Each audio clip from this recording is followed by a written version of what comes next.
Yes, welcome to the Jamaica Young Police channel. To our loyal viewers, subscribers and Patreon member. At the channel, we are a group of law-abiding citizens who believe in the rule of law and respect the rights of every citizen, but not the ones who do not subscribe to such behavior. We do believe in and support preemptive strikes because they save lives.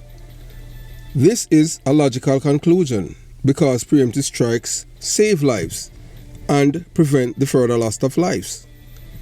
We are all about saving lives at this channel. We at the channel aid criminals with a passion and do not want them over here. We do not want your views, your subscriptions, your likes or your comments. Please go elsewhere where the red carpet is waiting for you. Over here, we want you to go to prison or the departure lounge at Madden. Moving on to today's video. Yes, whether or not you want to believe it, I know when we at the Jamaica Young Police channel, we speak, people, they get offended because of the truth. And, the truth is just the truth, and we're not going to stop speaking the truth. We do believe in a redemption, and, we believe that people can change, but some people, you just can't change them. So, today is December 3rd, and, things, with our people living in the United States of America. We have so many illegal Jamaicans here in America on the streets, especially in the cities. And the thing is that some of them, as a year Peg says, he has been deported 8 times and he returned to the United States of America. I don't know how, and every time he has been arrested, he never contests his deportation. And pet name is Kenneth Ferran. He say he uses his name all the time, and he was born March 27th 1968. Yes. And so we're just going to tell you some things now. So we're just going to take you back in times and show you that the culture of the Jamaican people hasn't evolved. It evolved for the worse, not even for the better. You understand? So we're going to show you some things that happened more than 30 years ago in the United States of America with a gang from Jamaica called the Gullyman Passy. And you're going to see some people. Some of you might identify them. Some of you, some of them people might be able to identify the person or the persons in the video. But this is from the United States of America, from the ATF and the FBI archives. So in the heart of New York City, a gang known as the Gullyman Passy has unleashed terror for decades. Yes, it was like close to 2 decades. Yeah, man. They unleashed terror on the American people. Originally from Jamaica, this gang has spread its influence across America and even in London, England. Yes, so they even reach as far as to London, England. And we're going to tell you about, we'll tell you about one guy in our canal conning us. A criminal in a man Canal Scotland Yard police him. Even as one detective I tell him, say, hey look, see the guy is a criminal and me a liar and them thing there. But they don't know Jamaican criminal and them a lie to you and them thing there, and them pretend like say, hey, we are the nicest thing, say slice bread, we are telling you the truth. So their reign of violence, began over 30 years ago. When they gunned down a police constable done in broad daylight in England, a shocking act that continued to haunt the street of England. But what fuels this culture of violence? The answer lies deep within Jamaican society.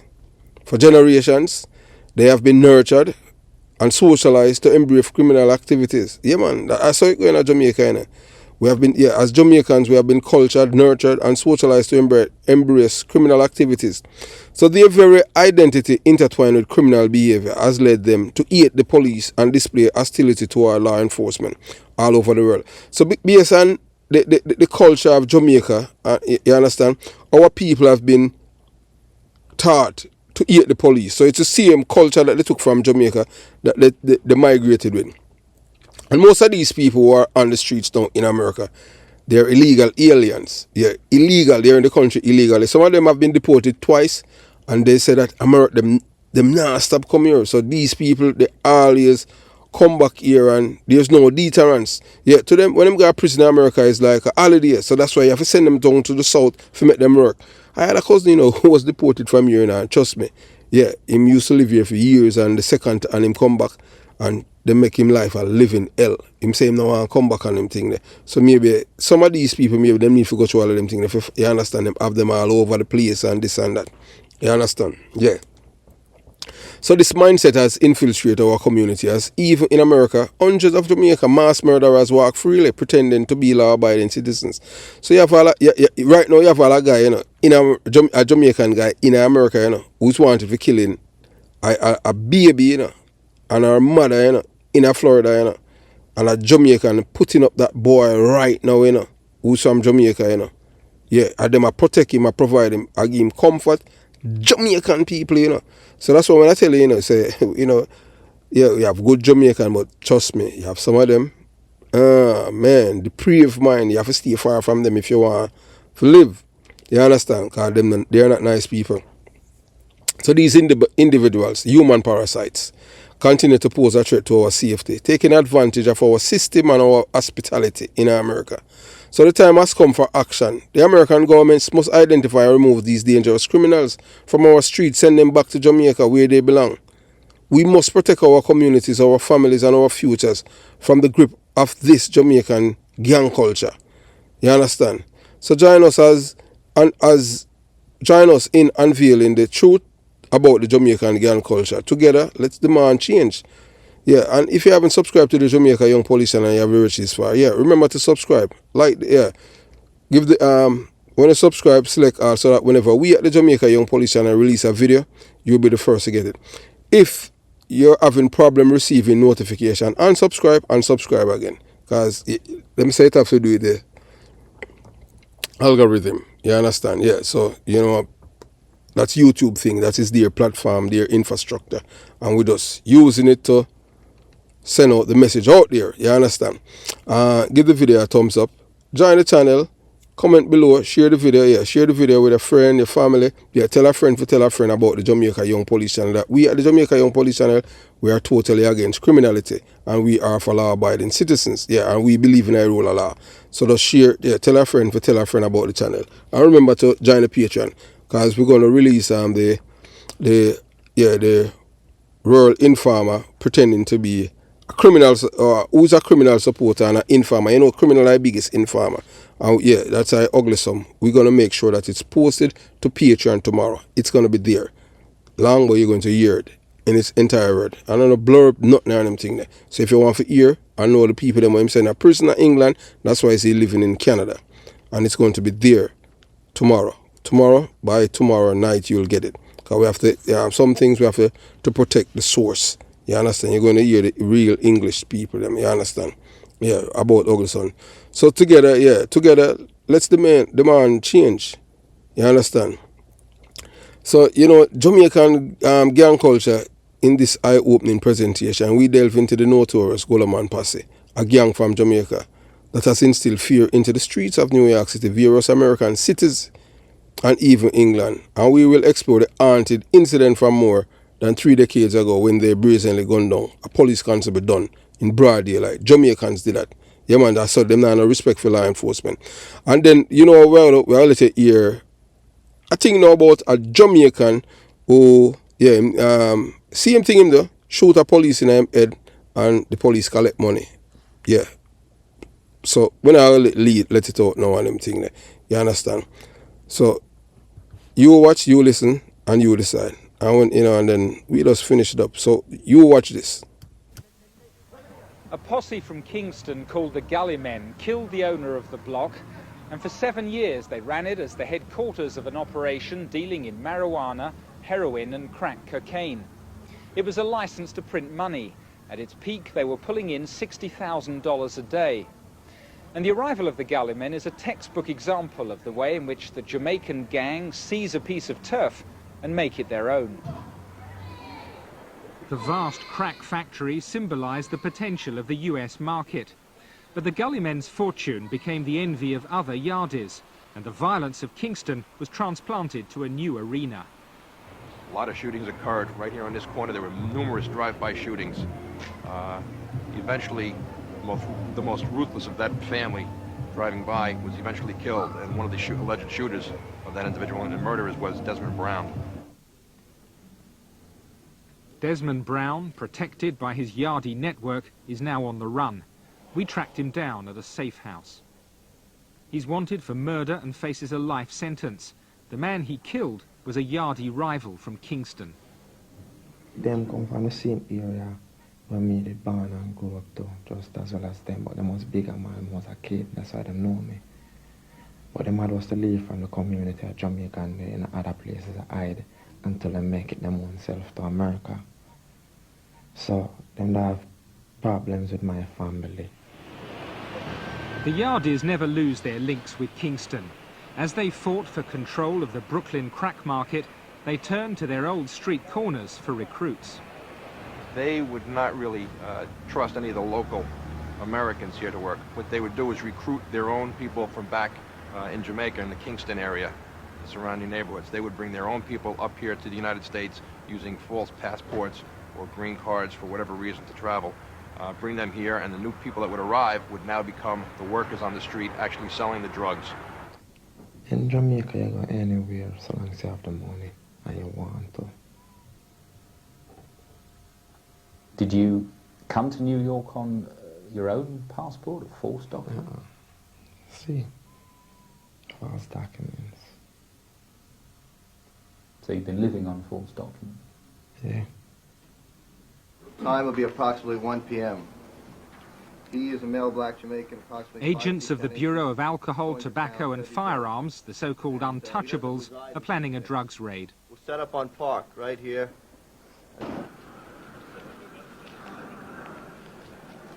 The only thing that would stop us from going in, if he says, we don't have anything right now, come back in a half an hour.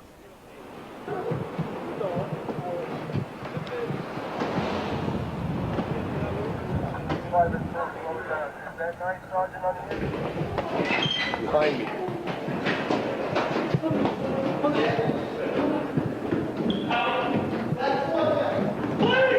A second has been arrested at the front of the building. We got Dennis downstairs. Yeah. I'm sorry I didn't tell you that. With one apartment secured, it's learned there are suspects in another. All right, we have stuff. We have product. The captive, still in his teens, is an illegal immigrant. Constant seizures of crack have been a blow to Yardie operations in the United States. In the US, arrest for crack dealing means an automatic jail term. If just 5 grams is found, it's a mandatory sentence of 5 years. The ringleader, who was arrested outside, is another Yardie from Kingston, who entered the States on false documents. For the authorities, keeping track of such mobile criminals, who can change their identities at will, presents a unique challenge. They're every law enforcement officer's nightmare. They're people with tremendous amounts of disposable cash. They have a network internationally, and they're people without any backgrounds. They're people without paper trails. These guns were found in the bedroom. This is a Beretta 380 caliber. In the States, and increasingly in Britain, the Yardies favor the most powerful weaponry. It's also semi-automatic. The guns and drugs go together. The guns are used to protect the drug business, and you know, we pretty much expect to find them when we go in. This was found on the table in the living room. Looks as though he was breaking off the crack into smaller pieces and putting them into vials like this. The success of this raid depended on informants. Infiltration of the gangs has put hundreds of Yardies in jail in America in the last few years. It is very difficult for drug sellings in the state now. It's broken, completely broken right now. The best shot right now is Europe. Why Europe? It's the only undeveloped market that really exists outside there now. One of the only undeveloped markets. It is newly opening, and everybody wants a piece of the cake. In Britain, the Yardies have already been active. A police operation in South London identified a number of Jamaican gangsters who'd entered the country on false passports. The murder of Police Constable Patrick Dunn in Clapham last October is the strongest possible evidence that the lure of crack dealing is attracting the Yardis to Britain. They certainly perceive the money in the UK as a prime target, because the American market and the Canadian market is totally flooded with crack cocaine. We are still a growth industry for them. The amount of money they make per deal is vastly greater here than what it is in the United States and Canada.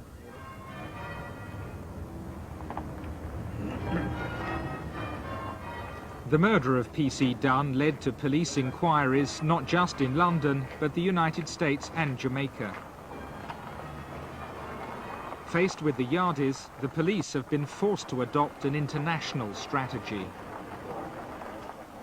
The people that are selling drugs on the streets of London, of Birmingham these days, are the same people who will tomorrow be selling drugs on the streets of New York City, who next week will be selling the drugs on the street of Dallas or of Toronto or wherever. These are not local criminals. These are truly international people.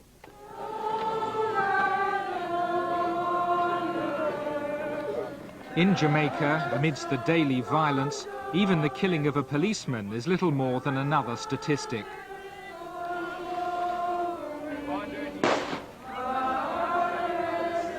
Yet in my dreams I'd be nearer my God. With 600 murders a year and thousands of shootings, the gun culture is as strong as ever.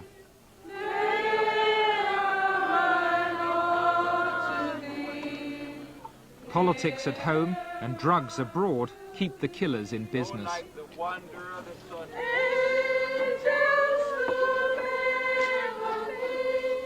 There are no signs that the cycle of Yardie violence is going to be broken.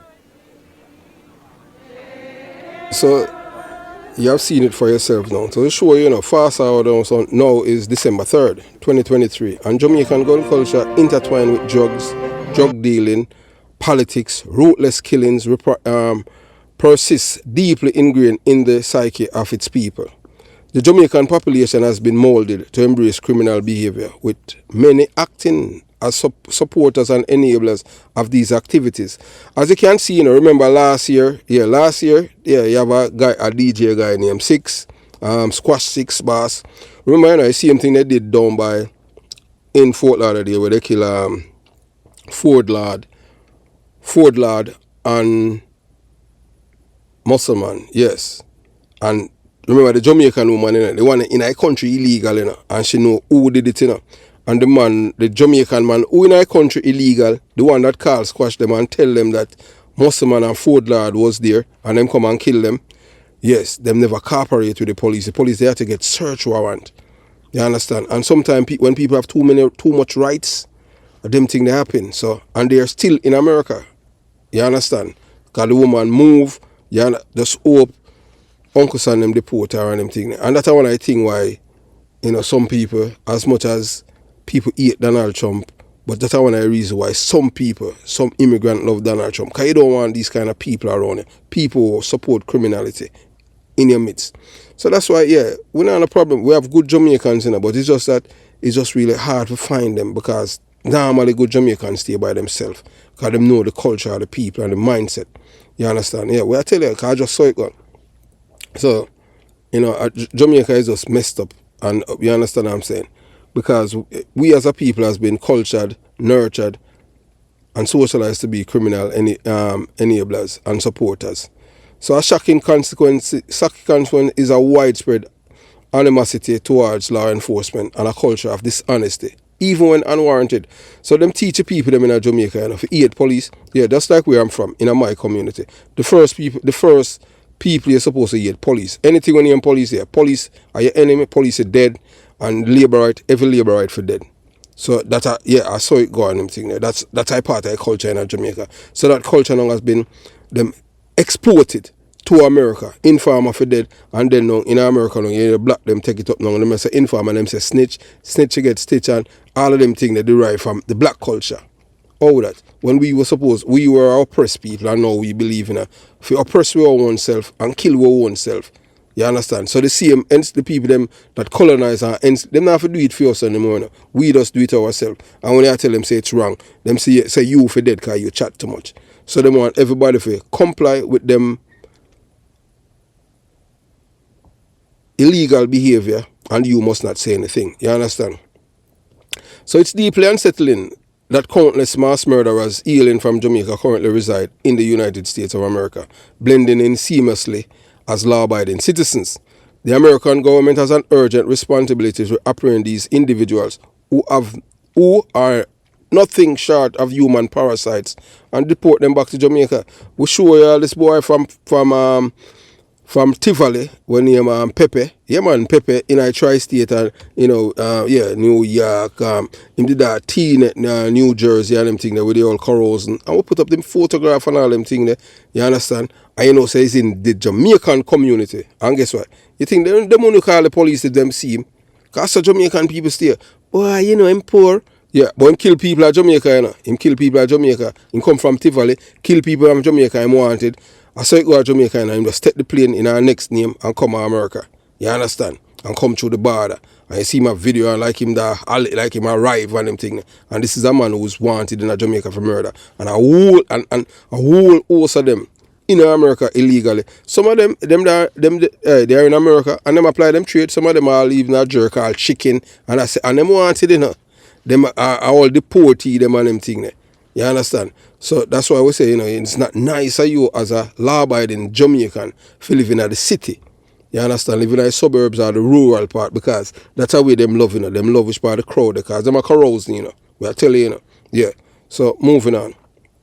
Yeah, man. So Jamaican girl culture that continues to pose a threat to innocent lives. Together we can strive toward a safer and more secure future. Stay tuned for this gripping exploration into the depths of Jamaican gang phenomenon. Remember to like and share the video and subscribe to the channel most of all. And you see we at the Jamaica Young Police Channel, we do not like criminals. That is so good. So whether you like we or you don't like you want to say we are labor right, we not stop talk the truth, So if you want labor right speak the truth, then that means you tell we say the PMP criminal organization is and conscience is a pathway now, is a organization and a conscience. So you give the labor right them credence, them superior to you guys. You understand? So one thing you cannot say, we over here we're telling the lies. And you can't shut way upon them thing because we're afraid to speak the truth. And we are always speak it forever. Have yourself a beautiful day. Jamaica Young Police Channel out.